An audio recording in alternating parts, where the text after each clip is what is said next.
اورحان غازی کی وفات کے بعد ان کا چھوٹا بیٹا مراد 40 سال کی عمر میں تخت نشین ہوا۔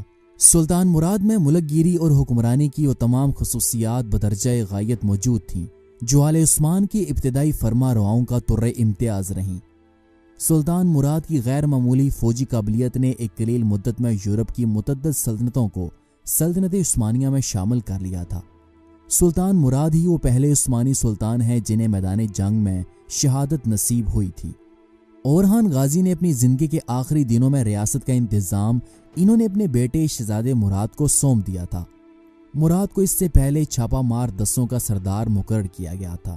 جب سلطان مراد تخت نشین ہوئے تو اس وقت بازنطینی سلطنت کی حالت انتہائی خراب تھی۔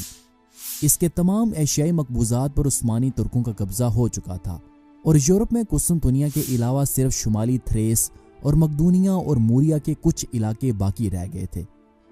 باہمی اختلاف کے باعث ابتدا میں تو کوئی عیسائی حکومت ترکوں کے مقابلے میں اس کی مدد کے لیے آمادہ نہ ہوئی۔ یہ سلطنت بلا شبہ ایک عیسائی سلطنت تھی اور ترکوں کا حملہ مذہبی نقطہ نظر سے نہایت خطرناک تھا۔ ان حالات میں سلطان مراد نے درِ دانیال کو عبور کر کے ایک زبردست فوج کے ساتھ تھریس میں قدم رکھا اور سب سے پہلے انہوں نے قلعہ شورلو پر قبضہ کیا جو قسطنطنیہ سے صرف 5 میل کے فاصلے پر واقع تھا۔ اس کے بعد دوسرا قلعہ کرکلی سے فتح ہوا۔ اس دوران 764 ہجری بمطابق 1363 عیسوی میں سلطان مراد کی بازنطینیوں کے ساتھ جنگ ہوئی جس میں سلطان مراد نے انہیں بری طرح شکست دی۔ 1391 عیسوی میں سلطان مراد اپنی فوج کے ساتھ ادرنا جا پہنچے جہاں کے تیکفر نے سلطان مراد کو روکنے کے لیے ایک فوج تیار کی ہوئی تھی۔ بازنطینی اور عثمانی فوجوں کے درمیان خون ریز مارکا ہوا جس میں بازنطینی کمانڈر کو شکست ہوئی اور وہ بھاگ کر ادرنا چلا گیا۔ اس نے شہر سے اپنا تمام قیمتی سامان جمع کیا اور جہاز میں بیٹھ کر یونان چلا گیا جس پر اہل شہر نے فوراً ہتھیار ڈال دیے اور یوں تقریباً تمام تھریس سلطان مراد کے قبضے میں آ گیا۔ یہ خوبصورت ترین شہر جو سلطان مراد نے فتح کیا تھا کچھ ہی عرصے کے بعد اسے سلطنت عثمانیہ کا نیا دارالحکومت بنا دیا گیا۔ ادرنا کی فتح کے بعد سلطان مراد نے اناطولیہ میں سے ترکوں کو یہاں لا کر آباد کیا۔ اورحان غازی اس وقت بستر مرگ پر تھے۔ جب انہیں ادرنا شہر کی فتح کی خوشخبری سنائی گئی تو وہ اس خبر سے بے حد خوش ہوئے اور اس شاندار فتح کے بعد اورحان غازی نے اپنے بیٹے مراد کو اپنے پاس بلایا اور اسے ایک طویل نصیحت کی جس میں انہوں نے کہا کہ اے میرے بیٹے، اپنے تاج و تخت پر کبھی بھی غرور اور تکبر نہ کرنا۔ یہ مت بھولنا کہ موت نے تمہارے بھائی سلیمان کو بھی نہیں چھوڑا تھا۔ دنیا کی ہر سلطنت فانی ہے لیکن یہ زندگی سب کے لیے ایک ہی موقع ہے کہ زندگی میں اللہ اور اس کے رسول صلی اللہ علیہ وسلم کے دین کی خدمت کی جائے اور قیامت کے دن رسول اللہ صلی اللہ علیہ وسلم کی شفاعت حاصل کی جائے۔ تم اس زندگی سے خوب فائدہ اٹھانا۔ اگر تم دنیا اور آخرت کو برابر دیکھو تو آخرت پر ہمیشہ ترجیح دینا۔ اے میرے بیٹے، عیسائی رایا پر ہمیشہ رحم کرنا۔ تم قسطنطنیہ کو ضرور فتح کرنا اور اس فتح کے بعد اپنے ترک سرداروں کی ویسی ہی عزت کرنا جیسی کہ تمہارے جد امجد کرتے آئے ہیں۔ اگر میری وفات کے بعد اناطولیہ میں بغاوت پیدا نہ ہوئی تو تم اپنی فتوحات یورپ میں جاری رکھنا۔ ہم نے اس ریاست کی بنیاد سوغوت جیسے چھوٹے شہر سے رکھی تھی اور اسے یورپ کے کلب تک لے کے جانا اور وہاں اسلام کا جھنڈا لہرانا۔ سلطنت عثمانیہ کے لیے 2 براعظموں پر حکومت کرنا کافی نہیں ہے کیونکہ رسول اللہ صلی اللہ علیہ وسلم کا دین ہم نے پوری دنیا میں پھیلانا ہے۔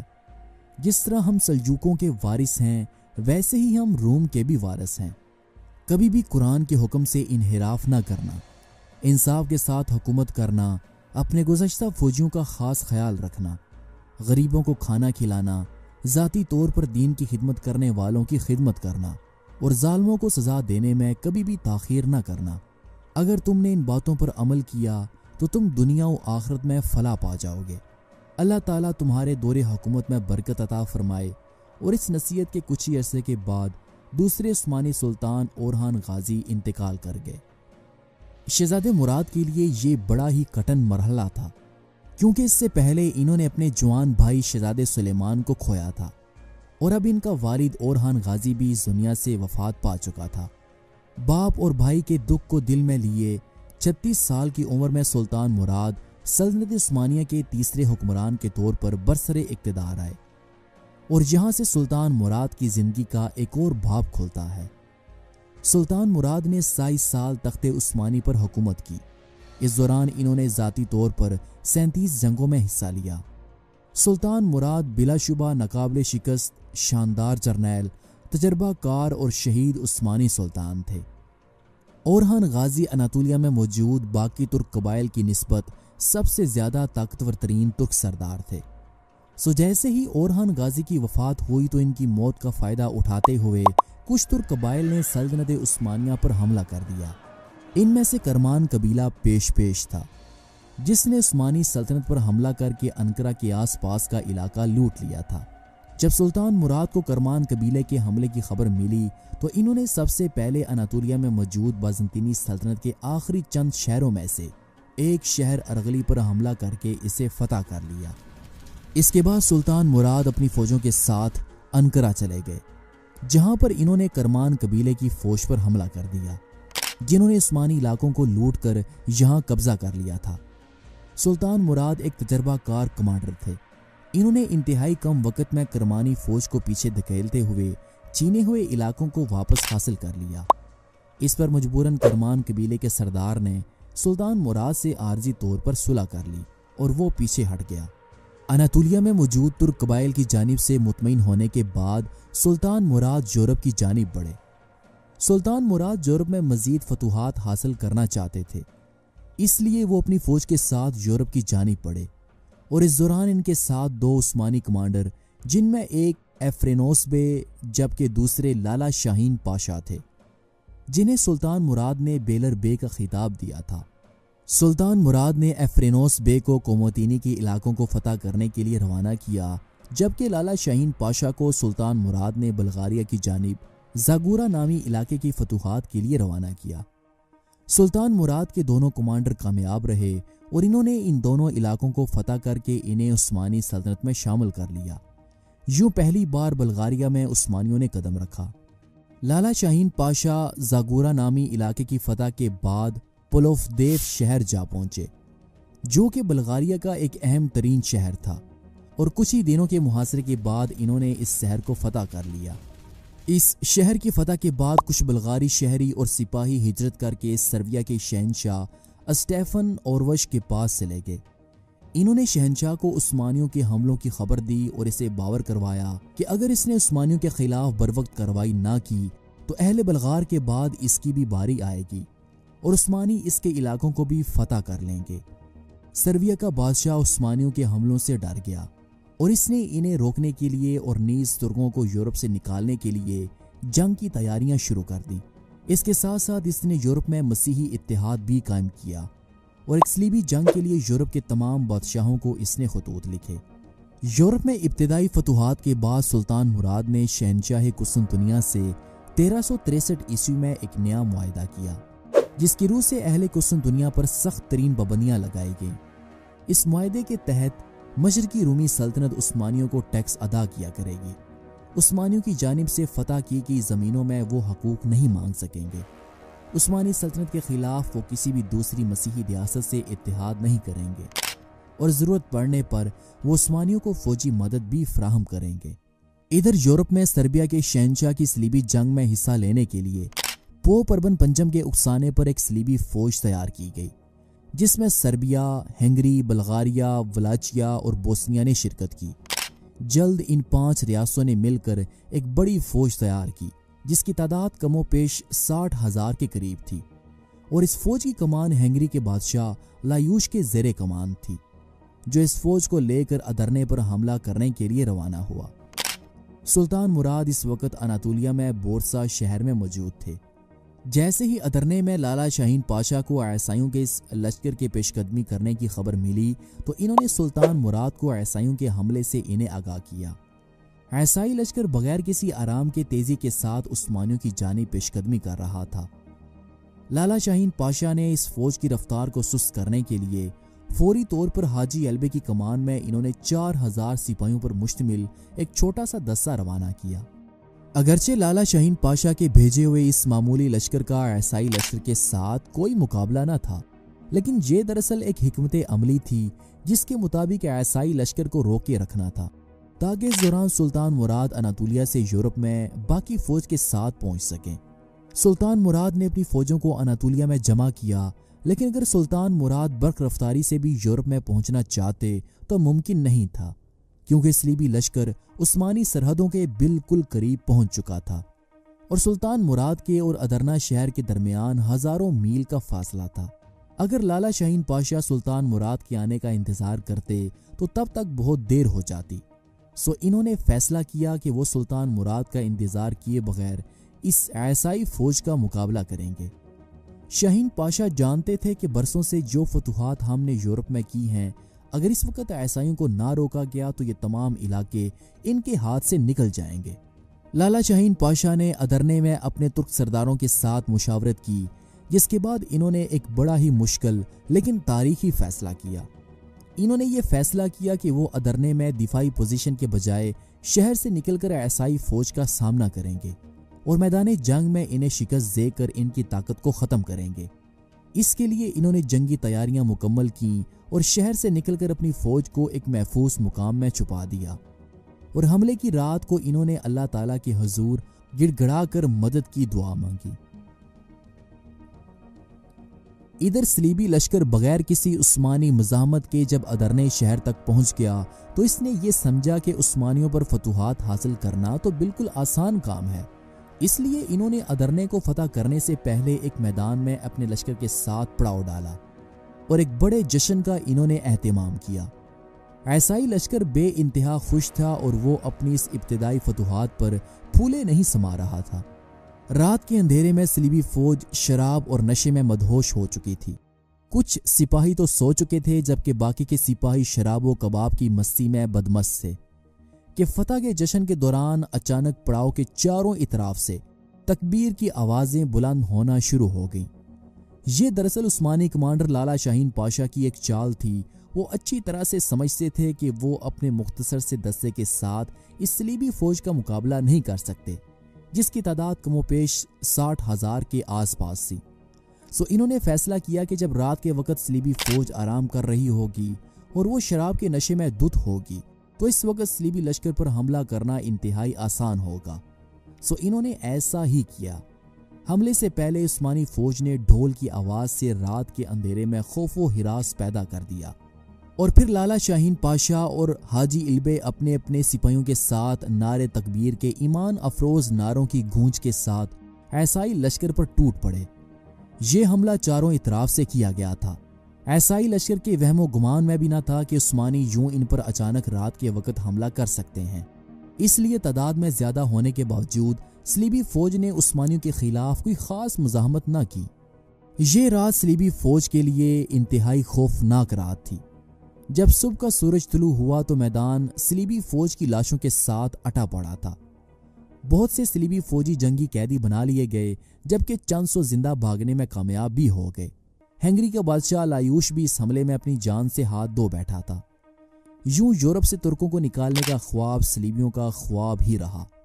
لالا شاہین پاشا نے اس جنگ میں شاندار فتح حاصل کی۔ جب فتح کی خبر سلطان مراد کو پہنچی تو وہ اس فتح سے بے حد خوش ہوئے۔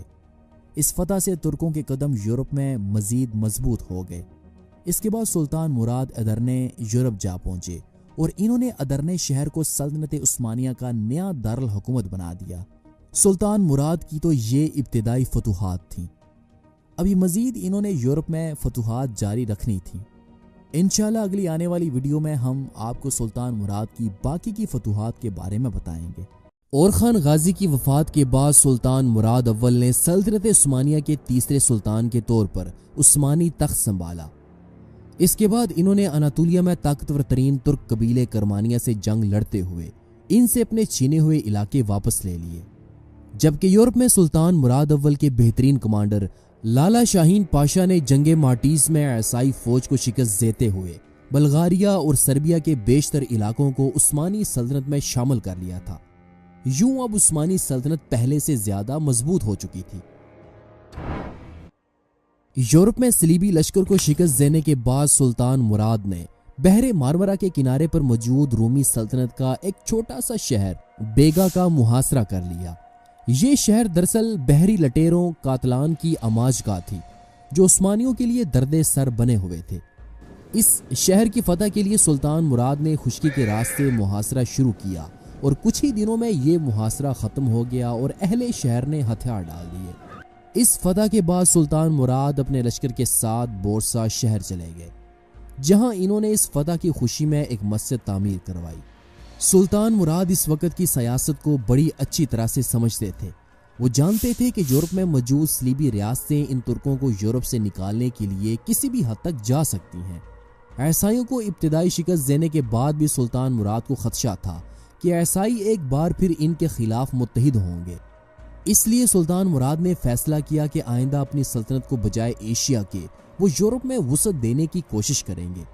اسی غرض سے انہوں نے ادرنے کو سلطنت عثمانیہ کا نیا دارالحکومت قرار دیا اور اس کی یہ حیثیت قسطنطنیہ کی فتح تک قائم رہی۔ جب سلطان مراد نے دارالحکومت کو یورپ میں منتقل کیا تو اس وقت ادرنے شہر کے چند 100 کلومیٹر کے فاصلے پر موجود ہمسائی بلغار ریاست کی حالت انتہائی نازک تھی، کیونکہ یہاں ایک سال پہلے یعنی کہ 1365 عیسوی میں بلغاری شہنشاہ ایوان الیگزینڈر کی موت کے بعد بلغاری سلطنت اس کے 4 بیٹوں کے درمیان تقسیم ہو کر ٹوٹ چکی تھی۔ اس کا سب سے بڑا بیٹا ایوان بلغاریہ کے مغربی حصے کا مالک بنا، جس کا مرکز ودین شہر تھا۔ اس کا چھوٹا بیٹا کارال سیسمان نیکوپولس، ترانو، صوفیا اور سلسٹریا سمیت جنوبی بلغاریہ کے حصوں کو کنٹرول کرتا تھا اور اس کا مرکز ترانوا شہر تھا۔ اس کا تیسرا بیٹا ڈیبروچ بلغاریہ کے مشرقی حصے کا مالک تھا، جس کا مرکز وارنا تھا، جبکہ اس کا چوتھا بیٹا باقی جنوبی بلغاری حصے کا مالک تھا۔ بلغاریہ کے بعد بلقان میں سب سے طاقتور ترین ریاست سربیا کی تھی، لیکن اسٹیفن ڈوشن کی موت کے بعد سربین سلطنت کے بھی ٹکڑے ٹکڑے ہو گئے۔ نیز 1364 عیسوی میں سربوں کو عثمانیوں کے ساتھ جنگ میں ذلت آمیز شکست کے بعد ان کی طاقت کافی حد تک کمزور ہو چکی تھی۔ یوں اب بلغاریہ کی طرح سربیا کا علاقہ بھی سلطان مراد کی عقابی نظروں میں تھا۔ سلطان مراد یورپ کے ان دونوں بڑے ملکوں کی کمزوری سے فائدہ اٹھا کر اپنی فتوحات کو یورپ میں مزید وسیع کرنا چاہتے تھے۔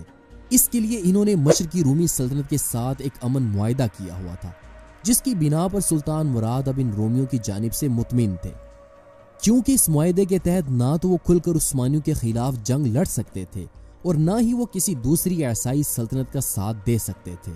لیکن رومی شہنشاہ نے بظاہر تو عثمانیوں کے خلاف کوئی مزاحمت نہ کی، لیکن وہ خفیہ طور پر دوسری عیسائی ریاستوں کو عثمانیوں کے خلاف انہیں اکسانے میں باز نہیں آ رہا تھا۔ رومی شہنشاہ عثمانیوں کے خلاف کسی صلیبی جنگ کے انتظار میں تھا تاکہ وہ عثمانیوں سے اپنے چھینے ہوئے علاقے واپس حاصل کر سکے، اور اس مقصد کے لیے اس نے یورپ میں پوپ کو کئی خطوط بھی لکھے اور دیگر عیسائی بادشاہوں سے اس نے مدد بھی مانگی، جس کے نتیجے میں پوپ کی حوصلہ افزائی سے ایک بحری بیڑا عثمانیوں کے خلاف قسطنطنیہ کی جانب روانہ ہوا اور عیسائیوں کی اس بحریہ نے گیلی پولی پر حملہ کر کے اس پر قبضہ کر لیا۔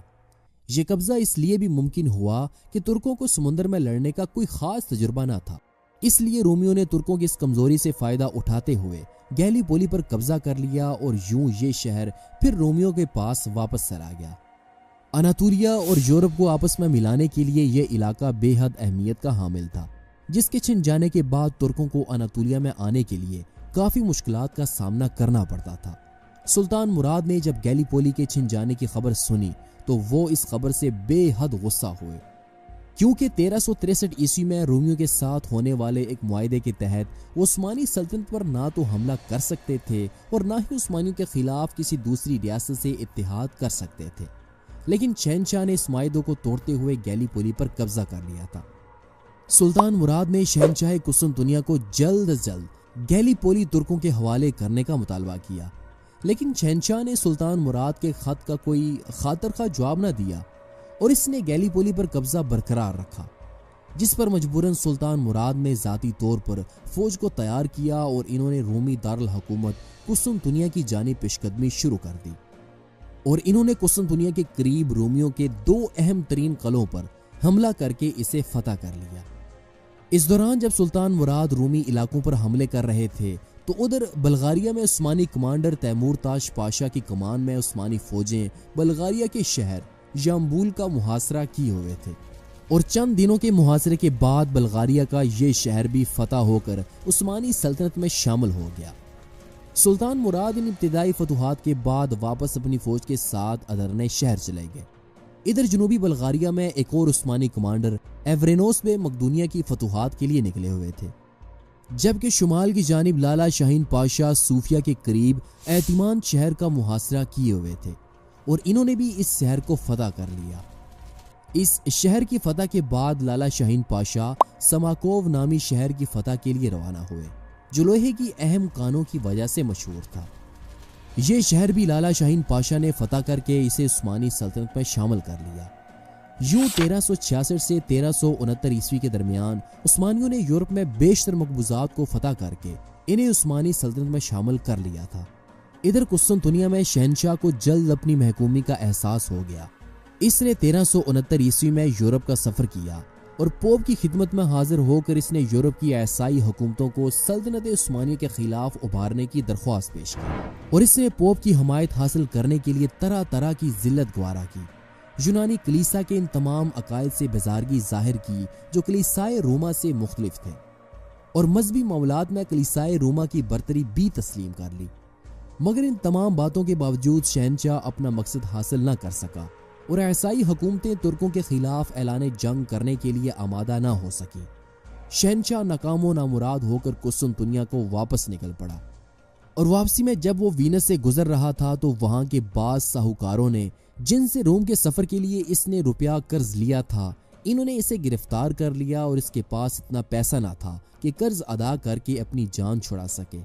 اس کا بیٹا اینڈرونیکس، جسے وہ قسطنطنیہ میں اپنا جانشین چھوڑ کر گیا تھا، وہ حکومت کی لذت سے آشنا ہو کر باپ کی رہائی کا خواہش مند نہ ہوا، اس لیے اس نے بھی قرضہ ادا کرنے کی کوشش نہ کی، جبکہ شہنشاہ کے چھوٹے بیٹے نے اپنی املاک فروخت کر کے قرض کی رقم فراہم کی اور شہنشاہ کو آزاد کرایا۔ قسطنطنیہ پہنچنے کے بعد شہنشاہ نے اینڈرونیکس کو حکومت کے تمام عہدوں سے معزول کر کے اس کی جگہ مینویل کو مقرر کر کے اسے اپنے تاج و تخت کا شریک قرار دیا۔ شہنشاہ کا یہ بیٹا اپنی اس حق تلفی پر سخت ناراض ہوا۔ اس نے سلطان مراد کے سب سے چھوٹے بیٹے شہزادے سادوجی کو اس بات پر آمادہ کیا کہ دونوں مل کر شہنشاہ اور مراد کو تخت سے اتار دیں گے اور ان کی جگہ خود فرما روا بن جائیں گے۔ سلطان مراد اس وقت ایشیائے کوچک میں تھے، اور سادوجی اس وقت یورپ میں ترک سپاہ کا افسر اعلیٰ تھا۔ اس نے سلطان مراد کی غیر موجودگی سے فائدہ اٹھا کر فوراً بغاوت کا اعلان کر دیا۔ ادھر اینڈرونیکس نے بھی 9 عمر بازنطینی امراء کی ایک جماعت اپنے ساتھ ملا کر شہنشاہ کے خلاف جنگ کی تیاری شروع کر دی تھی۔ ان شہزادوں کی متحدہ بغاوت نے خطرناک صورتحال اختیار کر لی تھی۔ سلطان مراد یہ خبر سنتے ہی یورپ پہنچے۔ شہنشاہ نے اینڈرونیکس کے جرم سے اپنی برات پیش کی اور اس فتنے کو ختم کرنے کے لیے پوری آمادگی کا اظہار کیا۔ اس نے سلطان مراد کی یہ تجویز بھی منظور کر لی کہ گرفتاری کے بعد دونوں شہزادے اپنی بینائی سے محروم کر دیے جائیں گے۔ سادوجی کی فوج نے اپنے سلطان کی زبان سے عام معافی کا اعلان سن کر انہوں نے باغی شہزادے کا ساتھ چھوڑ دیا۔ سادوجی اینڈرونیکس اور نوجوان بازنطینی امراء گرفتار کر کے سلطان مراد کے سامنے لائے گئے۔ سلطان مراد نے پہلے سادوجی کی آنکھوں میں گرم سیسا پگھلا کر اسے اندھا کر دیا اور پھر اسے قتل بھی کرا دیا۔ بازنطینی امراء دریائے مارٹیزا میں غرق کر دیے گئے۔ شہنشاہ نے حسب وعدہ اس کی آنکھوں میں بھی سیسا ڈلوا دیا۔ ان واقعات کا نتیجہ یہ ہوا کہ شہنشاہ کو ایک جدید معاہدہ کرنا پڑا، جس کی روح سے اس نے سلطنت عثمانیہ کی باج گزاری از-سر-نو تسلیم کی، عثمانی لشکر میں فوجی خدمت انجام دینے کا وعدہ کیا، اور ضمانت کے طور پر اپنے بیٹے مینویل کو اس نے سلطان مراد کی خدمت میں بھیج دیا۔ ادھر یورپ میں اگرچہ بلغاریہ نے جنگ مارٹیزا میں شرکت نہیں کی تھی، تاہم تھریس کی فتح اور عیسائیوں کی شکست نے ان کو بھی نہایت اہم خطرات میں مبتلا کر دیا تھا۔ خصوصاً ادرنے اور فلپوپولس پر قبضہ ہو جانے کے بعد بلغاریہ اور مقدونیہ کی راہ عثمانی ترکوں کے لیے کھل چکی تھی۔ اس لیے سلطان مراد کو شروع میں تو ان کی متحدہ طاقت سے مقابلہ پیش نہیں آیا تھا، لیکن جب 768 ہجری بمطابق 1366 عیسوی اور 771 ہجری بمطابق 1369 عیسوی کے درمیان جب عثمانی فوجیں بلغاریہ میں بڑھتی چلی گئیں اور انہوں نے کوہ روڈوب تک وادی مارٹیزا پر قبضہ کر لیا، تو سرویا اب تک بلغاریہ کا شریک نہ تھا، لیکن سلطان مراد کی ان فتوحات کے بعد اس نے بلغاریہ سے مل کر ترکوں کو ختم کرنے کا فیصلہ کیا۔ چنانچہ 773 ہجری بمطابق 1371 عیسوی میں سربیا اور یونان کی متحدہ افواج عثمانی سلطنت کی جانب بڑھنے لگی تاکہ وہ ان عثمانی ترکوں کو تھریس سے نکال کر اناطولیہ واپس بھیج سکیں۔ مغربی مورخین کے مطابق اس عیسائی فوج کی تعداد 60,000 کے لگ بھگ تھی۔ یہ متحدہ افواج بڑی آسانی کے ساتھ عثمانی علاقوں میں داخل ہو گئی اور اس نے بغیر کسی عثمانی دستے کے مزاحمت کے دریائے مرتیزہ کے ساتھ ساتھ کے علاقوں پر قبضہ کر لیا۔ ادھر ادرنے میں اس وقت عثمانی کمانڈر لالا شاہین پاشا موجود تھے۔ سلطان مراد اس بار بھی اناطولیہ میں گئے ہوئے تھے۔ انہوں نے عیسائی لشکر کی آمد کی خبر سنتے ہی فوری طور پر سلطان مراد کو اناطولیہ میں خبر بھیجی اور مدد کی درخواست کی۔ سلطان مراد یہ خبر سنتے ہی فوراً بورسا شہر سے روانہ ہوئے، لیکن گیلی پولی کا علاقہ رومی سلطنت کے پاس جانے کی وجہ سے سلطان مراد کا یورپ میں داخل ہونا تھوڑا مشکل تھا، جبکہ اس دوران عیسائی لشکر ادرنے کے پاس پہنچ چکا تھا۔ یوں لالا شاہین پاشا نے گزشتہ جنگ کی طرح بغیر کسی کمک کے انتظار میں اس نے عیسائیوں کا مقابلہ کرنے کا فیصلہ کیا۔ ادھر ادرنے شہر پہنچنے تک عیسائی لشکر میں شام ہو چکی تھی۔ عیسائی افواج نے ایک کھلے میدان میں پڑاؤ ڈالا تاکہ وہ رات گزار کر اگلے دن ادرنے شہر پر حملہ کر سکے، لیکن اس دوران حاجی البے عیسائی لشکر کا تعاقب کرتے ہوئے یہاں پہنچ چکے تھے۔ عیسائیوں کی اس اتحادی افواج نے اپنی گزشتہ شکست سے بھی کچھ نہ سیکھا تھا۔ انہوں نے قیام کی رات وہی غلطی دہرائی جو کہ انہوں نے تقریباً 7 سال پہلے کی جنگ کی رات کو دہرائی تھی۔ اس دوران لالا شاہین پاشا بھی اپنی فوج کے ساتھ یہاں پہنچ چکے تھے۔ اب اگر میدان جنگ میں دونوں لشکر آمنے سامنے لڑتے تو ترکوں کے لیے فتح حاصل کرنا مشکل تھا، کیونکہ عیسائی افواج تعداد میں عثمانیوں سے کہیں زیادہ تھی۔ اسی لیے عثمانیوں نے رات کے وقت عیسائی لشکر پر حملے کا منصوبہ بنایا۔ جب گہری رات چھا چکی تھی تو اس وقت لالا شاہین پاشا اور حاجی البے اپنے اپنے سپاہیوں کے ساتھ عیسائی لشکر کی جانب چل پڑے۔ حملے سے پہلے پہاڑوں سے ڈھولوں کی آواز نے رات کی تاریکی کو مزید خوفناک بنا دیا تھا، اور اس کے ساتھ ہی نعرے تکبیر کی بلند صدا کے ساتھ عثمانی ترک عیسائی لشکر پر ٹوٹ پڑے۔ عیسائی لشکر جس کا بیشتر حصہ تو سویا ہوا تھا، جبکہ کچھ حصہ شراب کے نشے میں مدہوش پڑا تھا، یوں اچانک تکبیر کی آوازوں سے حیران اور پریشان ہو گیا۔ عثمانیوں کا حملہ اس قدر اچانک اور شدید تھا کہ عیسائیوں کو سنبھلنے کا موقع ہی نہ ملا۔ عثمانی فوج کا اصل نشانہ شہنشاہ اور فوج کے اعلیٰ کمانڈروں کا خیمہ تھا۔ رات کے اندھیرے میں عیسائی سپاہی عثمانی تلوار کا نشانہ بنتے ہوئے گاجر مولی کی طرح میدان جنگ میں گر رہے تھے، اور یوں عثمانیوں نے یہ جنگ جیت لی۔ اس جنگ کی فتح کے بعد بہت سا مال غنیمت اور قیدی عثمانیوں کے ہاتھ لگے۔ یہ فتح عثمانیوں کے لیے بے حد سود مند ثابت ہوئی، کیونکہ اس فتح کے بعد کوہ بلقان تک بلغاریہ کا سارا علاقہ سلطنت عثمانیہ میں شامل کر لیا گیا تھا۔ دوسرے سال لالا شاہین پاشا اور عثمانی فوج کے دوسرے مشہور جنرل ایفرینوس بے نے مقدونیہ پر حملہ کیا، جو سٹیفن ڈوشن کے زمانے سے سرویا کا ایک صوبہ تھا، اور کوالا ڈروما اور سریز کے شہروں کو فتح کرتے ہوئے دریائے درواڑ کو عبور کر کے انہوں نے قدیم سرویا، البانیہ اور بوسنیا میں داخل ہو گئے۔ لازار شاہ سرویا نے شکست کے بعد سلطان مراد کی اطاعت قبول کر لی۔ بلغاریہ کے بادشاہ سسمان نے بھی اپنی لڑکی حرم سلطانی میں پیش کر کے صلح کی درخواست کی۔ چنانچہ بلغاریہ کا وہ حصہ جو کوہ بلقان کے شمال میں واقع تھا اور اس وقت تک سلطنت عثمانیہ میں شامل نہیں کیا گیا تھا، اس کی حکومت میں رہنے دیا گیا۔ اس کے بعد 783 ہجری بمطابق 1381 عیسوی تک سلطان مراد اپنے ایشیائی مقبوضات کی توسیع اور استحکام میں مصروف رہے، اور 783 ہجری میں انہوں نے پھر سربیا کا رخ کیا اور عثمانی فوج نے دریائے درواڑ کو عبور کر کے مناصر پر قبضہ کر لیا۔ 1385 عیسوی میں صوفیہ فتح ہوا۔ سسمان کو اپنی ملکہ اور خاندان کے ساتھ گھٹنے ٹیک کر سلطان مراد سے رحم کی درخواست کرنی پڑی۔ سلطان مراد نے سالانہ خراج قبول کر کے اسے بلغاریہ کے تخت پر قابض رہنے کی اجازت دے دی۔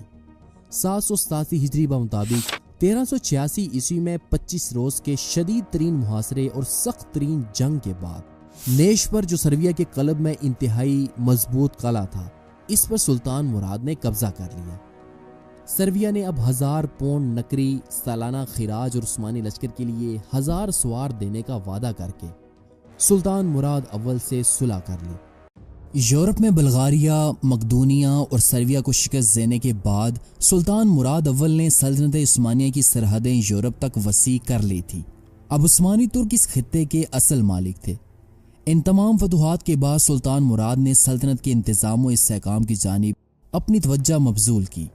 اس دوران اگرچہ سلطان مراد یورپی قوتوں کی طاقت کو کچل چکے تھے، لیکن اناطولیہ میں ترک قبائل میں سے ایک ترک قبیلہ عثمانیوں کی اس بڑھتی ہوئی طاقت سے بے حد خائف تھا، اور وہ اناطولیہ میں خود کو سلاجقہ روم کا اصل وارث سمجھتا تھا۔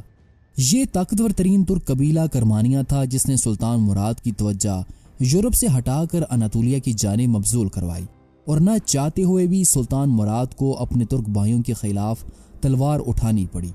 آج کی اس ویڈیو میں ہم سلطنت عثمانیہ اور کارمان قبیلے کے درمیان ہونے والی خون ریز جنگ کے بارے میں بتائیں گے۔ یورپ میں جیسے جیسے جنگیں ختم ہوئیں، ویسے ویسے سلطان مراد نے اپنی نظریں اناطولیہ میں موجود باقی ترک قبائل کی جانب مبذول کر دیں۔ 13ویں صدی عیسوی کے آغاز میں جب اناطولیہ میں سلاجقہ روم کا خاتمہ ہوا تو اس کے زوال کے بعد سے اناطولیہ میں بحر ایجین سے لے کر مغرب تک ترک سرداروں کی اپنی اپنی خود مختار ریاستیں موجود تھیں، جن میں سے گرمیان، کارامان، جاندار، تکا، حمید، بنو آرتین، بنو رمضان اور بنو ذو القدر قبائل موجود تھے۔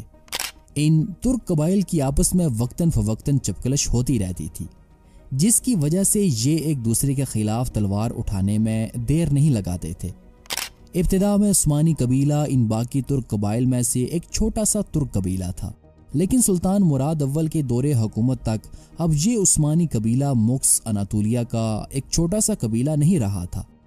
سلطان مراد اول نے اپنی قابلیت اور صلاحیت کے بلبوتے پر اس چھوٹے سے عثمانی قبیلے کی سرحدیں اناطولیہ سے یورپ تک وسیع کر لی تھیں۔ اب چونکہ عثمانی یورپ کے وسیع و عریض خطے کے مالک بن چکے تھے، اس لیے عثمانی قبیلہ باقی ترک قبیلوں کی نسبت اس خطے کا سب سے طاقتور ترین خاندان بن چکا تھا۔ 1370 عیسوی کے آغاز تک کارمان قبیلہ، جو خود کو سلاجقہ روم کے اختتام کے بعد سلجوکیوں کے دارالحکومت کونیا کے وارث کے طور پر خود کو اناطولیہ کا سب سے طاقتور ترین ترک قبیلہ سمجھتا تھا، اس نے اپنے کمزور پڑوسیوں کے خلاف جنگی کاروائیوں کا ایک نیا سلسلہ شروع کر دیا تھا، اور اس کا اصل نشانہ بنو آرتین، گرمیان اور بنو حمید تھے۔ کرمانیوں کی جانب سے آئے روز حملوں سے تنگ آ کر گرمیان قبیلے کے سردار سلیمان شاہ نے سوچا کہ اسے عثمانیوں کے ساتھ اتحاد قائم کر کے خود کو کرمانیوں کے حملوں سے بچا لینا چاہیے، کیونکہ عثمانیوں کا مستقبل روشن تھا اور وہ اس خطے کا سب سے طاقتور ترین ترک قبیلہ تھا۔ سلیمان شاہ نے اپنی بیٹی عروس کا نکاح سلطان مراد اول کے بیٹے شہزادے بایزید سے کرنے کا فیصلہ کیا۔ سلیمان شاہ نے قیمتی تحائف کے ساتھ نکاح کا یہ پیغام سلطنت عثمانیہ کے دارالحکومت ادرنے روانہ کیا۔ گرمیان قبیلے کے سردار نے جہیز میں اپنی سلطنت کا ایک مضبوط اور بڑا قلعہ کوتاہیہ، جو اپنی وسعت کے اعتبار سے کمال مہارت رکھتا تھا، اور اس کے ساتھ ساتھ 3 مزید شہر جہیز کے طور پر شہزادے بایزید کو دینے کا فیصلہ کیا۔ سلطان مراد اول نے اس تجویز کو پسند کیا اور انہوں نے اپنے بیٹے شہزادے بایزید کا نکاح امیر گرمیان کی بیٹی سے کرنے کا فیصلہ کیا۔ چنانچہ 778 ہجری بمطابق 1378 عیسوی میں عثمانی شہزادے بایزید اور گرمیان قبیلے کی شہزادی عروس کا نکاح کر دیا گیا۔ عروس کو ریاست گرمیان کا بڑا حصہ اور قلعہ کوتاہیہ، جو اپنے مقام کے لحاظ سے بہت اہمیت رکھتا تھا، جہیز میں ملا، اور یہ علاقہ سلطنت عثمانیہ میں شامل کر لیا گیا۔ شادی کی تقریب بورسا میں بڑی دھوم دھام سے منائی گئی۔ اناطولیہ کی تمام ترک ریاستوں کے نمائندے اور سلطنت مصر کے سفیر شریک ہوئے۔ یہ لوگ اپنے ساتھ عرب کے برق رفتار گھوڑے، یونان کی حسین کنیزیں اور اسکندریہ کے حیرت انگیز ریشمی کپڑے نذرانے کے طور پر لائے تھے۔ منو جملہ سونے کے تحائف اور چاندی کے ظروف بھی تھے، جن میں طلائی اور نقری سکے بھرے ہوئے تھے۔ نیز پیالے اور تشت بھی تھے، جن میں جوہرات جڑے ہوئے تھے۔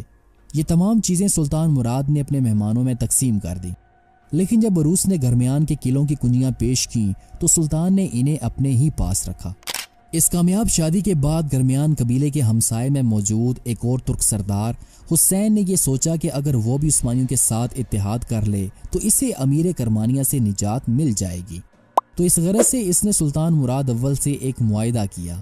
جس کے تحت اس نے آگ شہر، یالواچ، بے شہر، سیڈی شہر اور اسپارٹا کے قصبوں کو 80,000 سونے کے سکوں کے عوض اس نے سلطان مراد اول کو بیچ دیے اور یہ علاقے سلطنت عثمانیہ میں شامل کر لیے گئے۔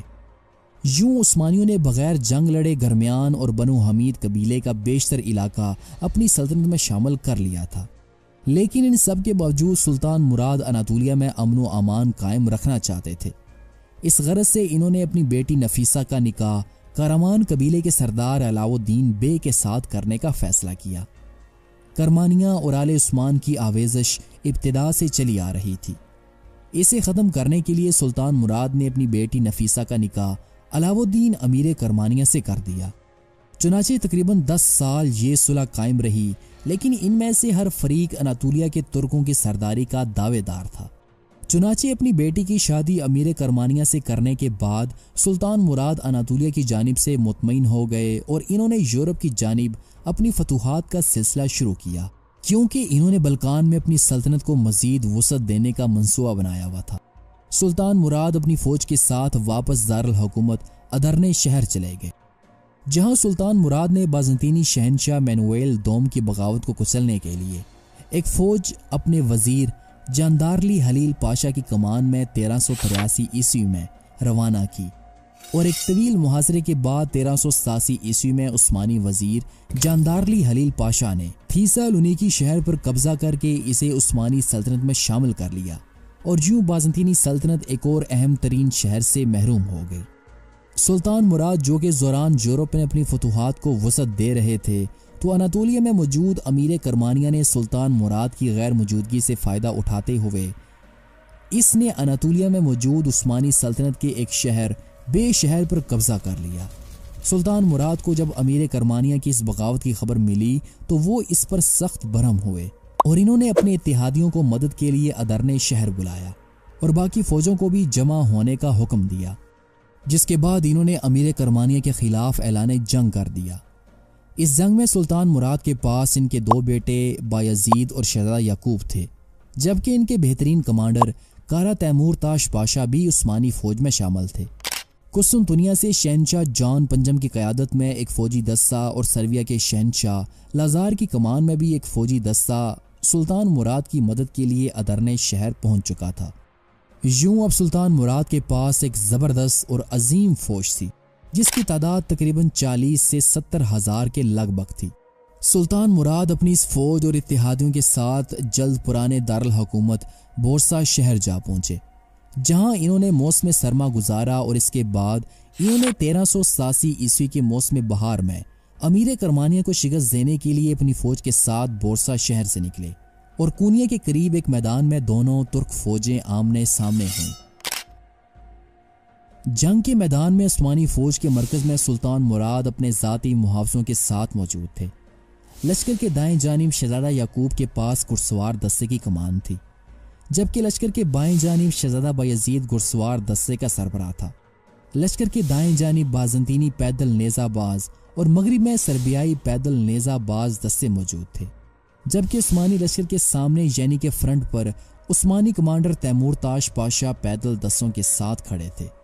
ادھر کرمانی فوج کے مرکز میں علاؤ الدین بے اپنی فوج کے ساتھ موجود تھے۔ اس جنگ میں کرمانی فوج کی تعداد تقریباً 20,000 بتائی جاتی ہے۔ جیسے ہی جنگ کی شروعات ہوئی تو عثمانی فوج نے کرمانیوں پر تابڑتوڑ حملے کیے۔ یہ حملے اس قدر شدید اور تیز تھے کہ چند ہی منٹوں میں کرمانی فوج کا ہر اول دستہ عثمانی فوج کے حملے سے مارا گیا، اور کرمانی فوج کی صفیں بے ترتیب ہو گئیں، جس کے بعد کرمانی فوج میدان جنگ سے بھاگ کھڑی ہوئی، جبکہ کرمانی سردار علاؤ الدین بڑی مشکل سے جان بچا کر کونیا شہر میں داخل ہوا، لیکن عثمانی فوج نے اس کا پیچھا کرتے ہوئے اس شہر کا محاصرہ کر لیا، اور بیشتر دستے اس شہر میں داخل ہونے میں کامیاب بھی ہو گئے۔ قریب تھا کہ یہ عثمانی فوج باغی عثمانی داماد کا کام تمام کر دیتی کہ علاؤ الدین نے عقلمندی سے کام لیتے ہوئے اپنی بیوی جو کہ سلطان مراد اول کی بیٹی تھی کو بات چیت کے لیے اپنے والد مراد اول کے پاس بھیجا۔ سلطان مراد اگر چاہتے تو علاؤ الدین کو قتل کر کے اس کی ریاست پر قابض ہو جاتے، لیکن اپنی بیٹی نفیسہ کی التجاؤں سے متاثر ہو کر انہوں نے علاؤ الدین کا قصور معاف کر دیا اور اس کی ریاست پھر اسے بخش دی۔ علاؤ الدین نے سلطان مراد کو اپنا آقا تسلیم کر لیا۔ اسی جنگ میں شہزادے بایزید نے اپنے حملوں کی حیرت انگیز سرعت اور شدت کی بنا پر یلدرم یعنی کہ بجلی کا لقب حاصل کیا تھا۔ اس فتح کے بعد سلطان مراد واپس بورسا شہر چلے گئے۔ اب ان کی خواہش تھی کہ بقیہ عمر آرام اور یاد الہی میں گزار دیں۔ چنانچہ اسی وجہ سے انہوں نے ریاست تقا پر حملہ کر کے اسے اپنی سلطنت میں شامل کرنے سے انکار کر دیا تھا، اور جس فوجی افسر نے یہ تجویز پیش کی تھی اسے یہ جواب دیا کہ امیر تقا بہت غریب اور کمزور ہے، مجھے اس سے جنگ کرنے میں شرم آنی چاہیے، شیر مکھیوں کا شکار نہیں کرتا۔ لیکن بہت جلد اس بوڑھے شیر کو دوسرے شیروں کے مقابلے کے لیے اپنی آرام گاہ سے نکلنا پڑا۔ انشاءاللہ سلطان مراد سیریز کی اگلی ویڈیو سلطان مراد کی زندگی پر آخری ویڈیو ہوگی، جس میں ہم بلقان میں پھیلنے والی ان جنگوں کا جائزہ لیں گے، جس کے نتیجے میں یورپ کی تاریخ میں عثمانیوں اور اہل یورپ کے درمیان پہلی بڑی اور تاریخی جنگ کوسوو مارز وجود میں آئی، اور جس جنگ کے اختتام پر عظیم عثمانی سلطان مراد اول کو شہادت کا جام پینا پڑا۔ انشاءاللہ ہم آگے بھی عثمانی سلطنت پر ویڈیوز اپلوڈ کرتے رہیں گے، اس لیے آپ ہمارے چینل کو سبسکرائب کرنا نہ بھولیے گا۔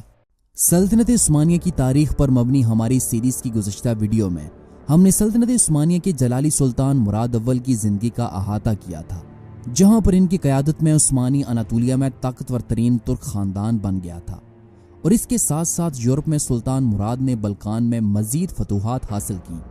آج کی اس ویڈیو میں ہم سلطنت عثمانیہ کے سلطان کی زندگی کے آخری چند سالوں کا جائزہ لیں گے، اور اس کے ساتھ ساتھ ہم سلطان مراد کی زندگی کی آخری جنگ کوسوو کے بارے میں بھی جانیں گے، جس کے اختتام پر عظیم جلالی سلطان مراد اول شہید ہوئے تھے۔ 1387 عیسوی میں اناطولیہ میں موجود کارامانی قبیلے کو شکست دینے کے بعد اناطولیہ میں عثمانی سلطنت ایک اہم طاقتور ترین سلطنت بن چکی تھی، اور اس کا سہرا سلطان مراد اول کے سر تھا۔ کارامان قبیلے کے خلاف فتح حاصل کرنے کے بعد جب سلطان مراد بورسا شہر پہنچے تو انہیں یورپ میں اپنے سربیائی جاگیرداروں کی بغاوتوں کا سامنا کرنا پڑا، جو کہ کونیا کی جنگ میں سلطان مراد اول کے ساتھ تھے۔ یوں تو یورپ میں اس وقت 790 ہجری بمطابق 1388 عیسوی تک تقریباً تمام قدیم تھریس اور جدید رومیلیا سلطنت عثمانیہ میں شامل ہو چکا تھا۔ اس کے علاوہ بعض دوسری اہم فتوحات بھی حاصل ہو چکی تھیں۔ ان علاقوں میں ترک اور عرب نو آبادیاں قائم کر دی گئی تھیں، اور وہاں کے اکثر باشندے دوسرے مقامات کو منتقل کر دیے گئے تھے۔ ان نو آبادیوں نے عیسائیوں میں ایک عام بے چینی پیدا کر دی، یعنی چری کے لیے ہر سال 1000 عیسائی لڑکوں کے مطالبے سے اس بے چینی میں برہمی بھی شامل ہو گئی۔ ترکوں کے خلاف غصے کا جذبہ پورے جوش و خروش کے ساتھ موجود تھا۔ اسے مشتعل کرنے کے لیے جس چنگاری کی ضرورت تھی وہ بھی جنگ کونیا کے بعد ہاتھ آ گئی تھی۔ اس جنگ میں عثمانی فوج کے ساتھ سربیا کے 2000 سپاہی بھی شریک تھے، جو کہ گزشتہ معاہدے کی روح سے طلب کیے گئے تھے۔ روانگی سے پہلے سلطان مراد نے فوج میں عام اعلان کرا دیا تھا کہ کرمانیہ کی سرحد میں داخل ہونے کے بعد بھی ریاست کے عام باشندوں کی جان اور مال کو ہرگز کسی قسم کا نقصان نہ پہنچایا جائے، اور جو شخص اس حکم کی خلاف ورزی کرے گا وہ سخت سزا کا مستحق ہوگا۔ لیکن سربیائی سپاہیوں نے جو یورپ کے دستور کے مطابق دشمن کے ملک میں پہنچ کر ہر قسم کی غارت گری کو بالکل جائز خیال کرتے تھے، اس حکم کی تعمیل سے انکار کر دیا اور راستے میں نہایت وحشیانہ طریقے پر لوٹ مار شروع کر دی تھی۔ سلطان مراد نے ان کی اس حرکت پر کچھ کو تو سخت سزائیں سنائیں اور بعضوں کو قتل بھی کرا دیا۔ سلطان مراد کا یہ فعل فوجی قانون کی روح سے بالکل جائز تھا، لیکن اہل سربیا کے لیے یہ سخت اشتعال کا باعث بنا۔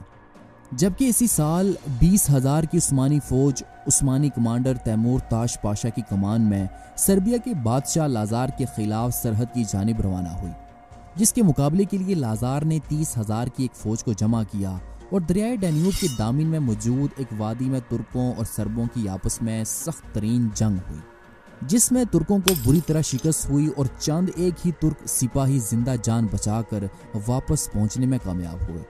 ترکوں کی شکست سے حوصلہ پا کر اہل یورپ نے اب عثمانیوں کے خلاف متحد ہونے کا فیصلہ کیا۔ لازار شاہ نے سلطان مراد اول کو سالانہ خراج دینے سے انکار کرتے ہوئے اپنی خود مختاری کا اعلان کر دیا۔ اس دوران سلطان مراد اول کو ایک اور حادثے سے دوچار ہونا پڑا۔ سلطان مراد کے قابل اعتماد عظیم الشان عثمانی وزیر جاندارلی خلیل پاشا وفات پا گئے تھے۔ اہل یورپ کے خلاف جنگ لڑنے سے پہلے سلطان مراد اول نے ادرنے شہر میں جاندارلی خلیل پاشا کے بیٹے جاندارلی علی پاشا کو نیا وزیر اعظم منتخب کیا۔ اس دوران اپنے عقب کو محفوظ کرنے کے لیے سربیائی شہزادے لازار نے ہنگری کے بادشاہ سگزمنڈ کے ساتھ ایک امن معاہدہ کیا تاکہ وہ اپنی سرحد کو ہنگری کے ساتھ محفوظ کرتے ہوئے عثمانی کے خلاف کھل کر جنگ لڑ سکے۔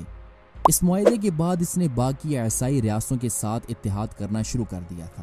جب سلطان مراد اول نے دیکھا کہ اہل یورپ مل کر اس کے خلاف ایک اتحاد کرنے جا رہے ہیں تو 1388 عیسوی کے موسم بہار کے دوران سلطان مراد نے اپنی فوجوں کو روانگی کا حکم دیا۔ سلطان مراد کا یہ حملہ دو طرفہ تھا۔ سلطان مراد نے سب سے پہلے اپنی باج گزار ریاست بلغاریہ کے حکمران ایوان چشمان کے خلاف اپنے لشکر کو روانہ کیا، جس کے بارے میں یہ افواہ تھی کہ اس نے لازار کے اتحاد میں شمولیت اختیار کر لی ہے اور وہ اب عثمانیوں کے خلاف تلوار اٹھائے گا۔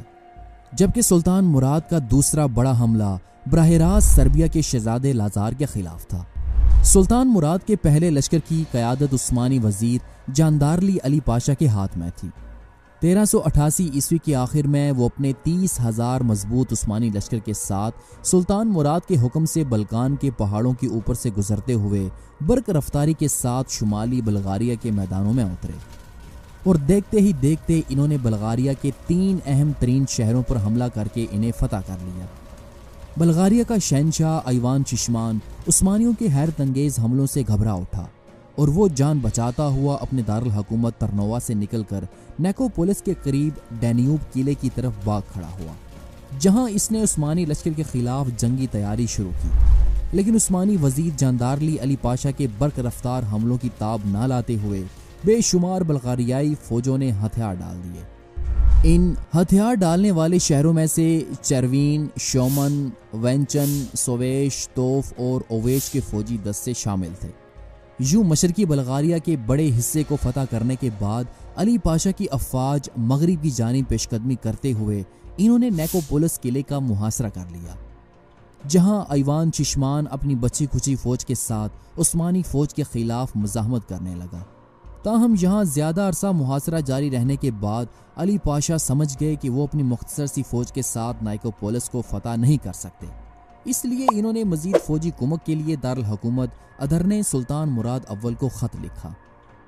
جب بلغاریائی شہنشاہ ایوان چشمان کو معلوم ہوا کہ مزید عثمانی فوج اس کے مقابلے کے لیے ادرنے سے آنے والی ہے تو اس نے یہ دیکھتے ہوئے اپنے علاقوں کی حفاظت کے لیے اس نے عثمانی سلطان مراد اول کے ساتھ مذاکرات شروع کر دیے، اور کچھ دنوں کے بعد یہ مذاکرات کامیاب رہے اور ایک نیا معاہدہ کیا گیا جس کے تحت ایوان چشمان نے مکمل طور پر عثمانی سلطنت کا باج گزار ہونا قبول کیا، اور اس نے معاہدے کے تحت 3 اہم ترین قلعے سلطان مراد اول کے حوالے کر دیے، اور اس نے سلطان مراد کو یہ یقین دلایا اور وعدہ کیا کہ وہ لازار کے فوجی اتحاد میں شامل نہیں ہوگا۔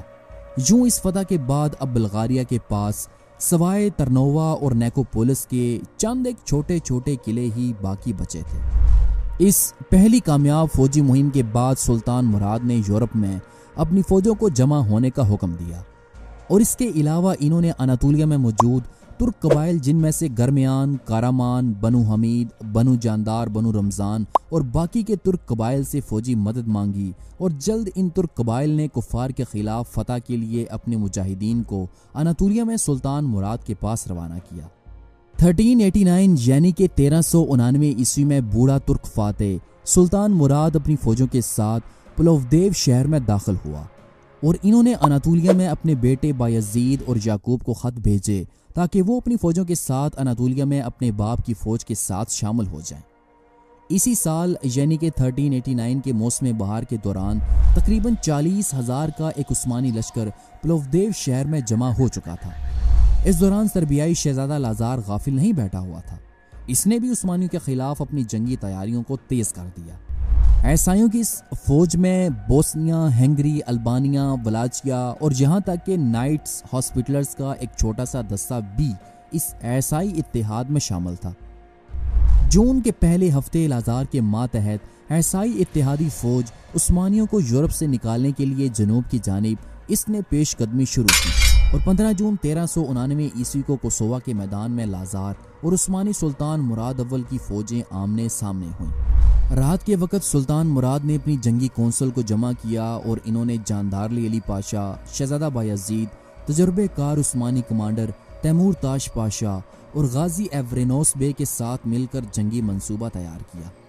اس رات سلطان مراد اپنے رب کے حضور گڑ گڑا کر مجاہدین کی نصرت کے لیے اللہ سے دعائیں مانگتے رہے۔ سلطان مراد کی عمر اس وقت اگرچہ 70 سال ہو چکی تھی، لیکن اس بڑھاپے میں بھی سلطان مراد دشمن کو شکست دینے کے لیے اپنی فوج کے ساتھ میدان میں موجود تھے۔ میدان جنگ میں عثمانی فوج کے سب سے آگے 1000 کی تعداد میں تیر اندازوں کا دستہ موجود تھا، جو دونوں فوجوں کے درمیان دفاعی پوزیشن میں کھڑا تھا۔ ان کے پیچھے پیادہ فوج کھڑی تھی، جو بنیادی طور پر عثمانیوں کی بے قاعدہ لائٹ انفینٹری یونٹ تھی، جنہیں اناطولیہ سے بھرتی کیا گیا تھا، جبکہ اس سے پیچھے مزید عثمانی گھڑسوار دستہ کھڑا تھا، جو کہ زیادہ تر اکنجیوں پر مشتمل تھا۔ عثمانی لشکر کے دائیں پہلو پر شہزادہ بایزید جبکہ بائیں پہلو پر شہزادہ یعقوب کمانڈ کر رہا تھا۔ خود جلالی سلطان مراد اول اور عثمانی وزیر جاندارلی علی پاشا عثمانی مرکز کی کمان کر رہے تھے۔ ادھر عیسائی افواج میں سربیا کے ہراول دستے میں نیزہ بردار نائٹس اور گھڑسوار تیرانداز دستے شامل تھے، جبکہ ان کے پیچھے پیدل انفینٹری دستے تھے، جو کہ شہنشاہ لازار کے اتحادیوں کے دستے تھے۔ لازار شاہ خود لشکر کے مرکز کی کمان کر رہا تھا، جبکہ بوسنیا کا گرینڈ ڈیوک ولیڈکووچ اور وک برینکووچ کو بالترتیب سربیا کے بائیں اور دائیں بازو پر کمان دی گئی تھی۔ جنگ کا آغاز عثمانیوں کی جانب سے ہوا۔ سلطان مراد کے حکم پر گھڑسوار دستے حرکت میں آئے اور انہوں نے اپنے کیمپ سے نکل کر دشمن کی فوج پر حملہ کر دیا۔ اس ابتدائی حملے میں دونوں جانب حساب برابر تھا۔ یوں چند ایک عیسائی سپاہیوں کو ختم کرنے کے بعد عثمانی گھڑسوار دستہ واپس اپنے لشکر میں آ گیا، جس پر لازار نے اپنے ہراول دستے کو پوری طاقت کے ساتھ عثمانیوں سے ٹکرانے کا حکم دیا۔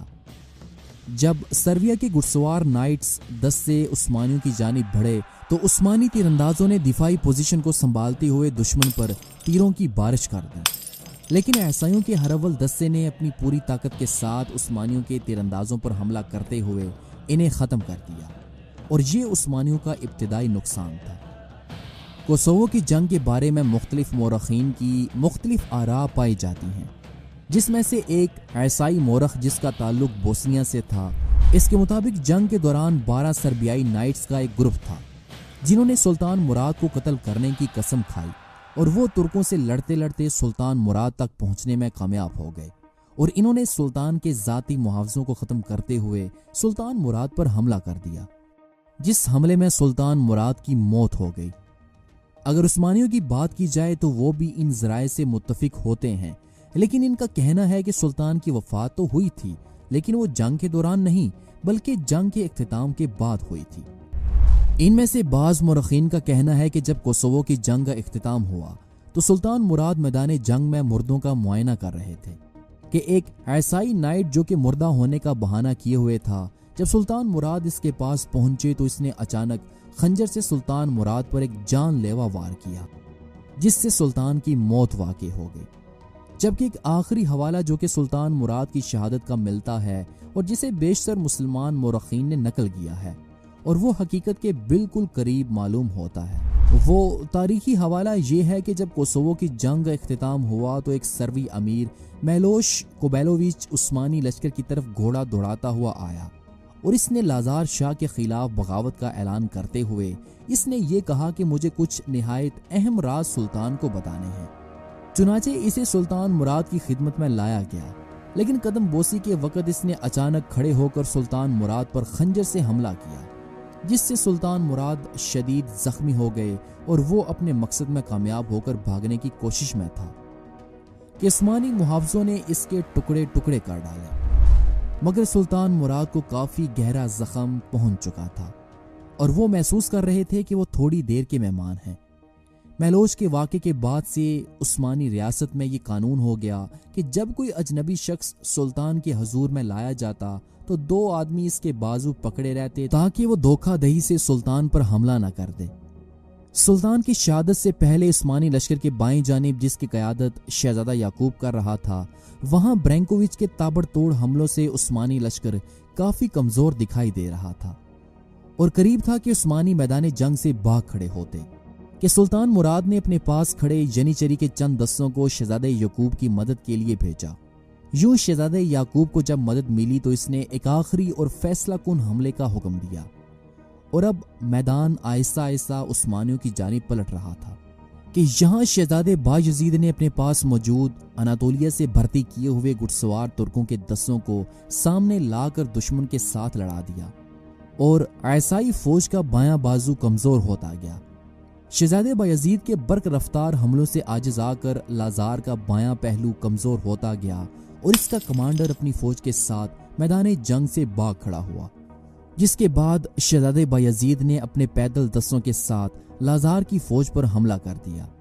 عثمانیوں کے تابڑ توڑ حملوں اور اپنے اتحادیوں کے میدان جنگ سے بھاگ جانے کی وجہ سے لازار کی فوج میں خوف و ہراس پیدا ہونے لگا اور جہاں میدان جنگ اب پورے کا پورا عثمانیوں کے ہاتھ میں آ گیا، کیونکہ اس دوران برینکووچ نے بھی اپنے دستوں کے ساتھ میدان جنگ سے پیچھے ہٹنا شروع کر دیا تھا اور وہ اپنے اتحادی لازار کو ترکوں کے رحم و کرم پر چھوڑ کر میدان جنگ سے بھاگ کھڑا ہوا، جبکہ شہزادے یعقوب نے برینکووچ کے تعاقب کے لیے اس کا پیچھا جاری رکھا۔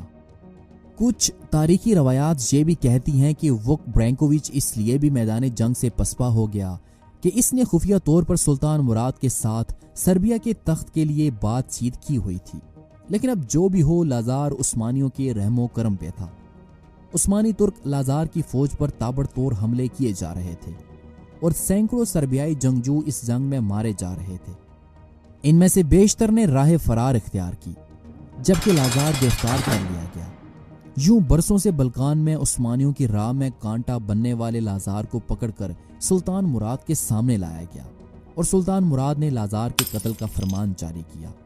یوں بلقان میں اس عظیم الشان فتح کا صحرا سلطان مراد خان اول کے سر جاتا ہے، لیکن اس فتح کے لیے سلطان مراد کو اپنی جان دینی پڑی۔ کوسوو کی جنگ سلطنت عثمانیہ کے قائم ہونے کے بعد سے اب تک لڑی جانے والی سب سے بڑی اور خون ریز جنگ تھی۔ اس جنگ میں سلطان مراد کی شہادت ترکوں کے لیے ایک عظیم الشان صدمہ تھا۔ سلطان مراد کا عہد حکومت تاریخ آل عثمان کے اہم ترین عہدوں میں سے ایک ہے۔ سلطان نے 30 سال تک حکومت کی اور ان میں سے 24 سال سلطان میدان جنگ میں مصروف رہے اور ہر جنگ میں وہ کامیاب رہے۔ سلطان مراد سے پہلے ترکوں کا مقابلہ یورپ کی قوموں میں سے صرف بازنطینیوں سے ہوا تھا، جن کی سلطنت اپنے زوال کی آخری منزلیں طے کر رہی تھی، لیکن سلطان مراد کی فتح یاب فوجیں ان ملکوں میں بھی پھیل گئیں جو یورپ کی نہایت طاقتور سیلانی قوموں کے زیر نگین تھے، اور بلغاریہ، سرویا اور بوسنیا پر سلطنت عثمانیہ کا تسلط قائم ہو گیا۔ عظیم سلطان مراد کی فتوحات نے سلطنت عثمانیہ کے دائرے اقتدار کو دریائے ڈینیوب تک بڑھا دیا تھا اور گو بعض ریاستوں یعنی کہ سرویا اور بوسنیا سے مخص خراج قبول کرنے پر کنات کی گئی، تاہم تھریس، مقدونیہ اور جنوبی بلغاریہ کی ریاست مکمل طور پر سلطنت عثمانیہ میں شامل کر لی گئی۔ ایک انگریز مورخ لکھتا ہے کہ 30 سال تک سلطان مراد نے عثمانیوں کی قیادت کی کہ اس عہد کا کوئی بھی مدبر اس پر فوقیت حاصل نہ کر سکا، مخص اس لیے کہ مراد کی بنسبت محمد فاتح اور سلیمان اعظم سے متعلق ہماری معلومات بہت زیادہ ہیں۔ سلطان مراد کا صحیح مقام کہ وہ خاندان عثمانی کا سب سے زیادہ ممتاز اور کامیاب ماہر سیاستدان تھا کبھی پہچانا نہ جا سکا۔ جب ہم ان دشواریوں کا جن کا اس نے مقابلہ کیا، ان مسائل کا جنہیں اس نے حل کیا اور اس کے عہدی حکومت کے نتائج کا موازنہ اس کے زیادہ پرشکوہ جانشینوں کے کارناموں سے کرتے ہیں، تو ہم دیکھتے ہیں کہ اگر وہ ان سے بڑھ کر نہیں تو ان کے برابر ضرور تھا۔ جو تغیر اس نے اپنی مدت حیات کے اندر کر دیا وہ تاریخ کی نہایت حیرت انگیز واقعات میں سے ہے۔ سلطان مراد کی ان فتوحات کو 5 صدیوں تک قائم رہنا تھا۔ سلطان مراد نے عیسائی علاقے فتح کر کے ان میں اسلامی حکومت قائم کی، لیکن عیسائیوں کو جبراً اسلام میں داخل کرنے کی کبھی کوشش نہیں کی، برخلاف اس کے کہ انہوں نے انہیں پوری مذہبی آزادی دے رکھی تھی، جس کی واضح شہادت اس خط میں محفوظ ہے جو 787 ہجری بمطابق 1385 عیسوی میں یونانی کلیسا کے بطریقی اعظم نے پوپ اربن ششم کو لکھی تھی۔ اس نے اس خط میں یہ اقرار کیا کہ سلطان مراد نے کلیسا کو مکمل آزادی بخش دی ہے۔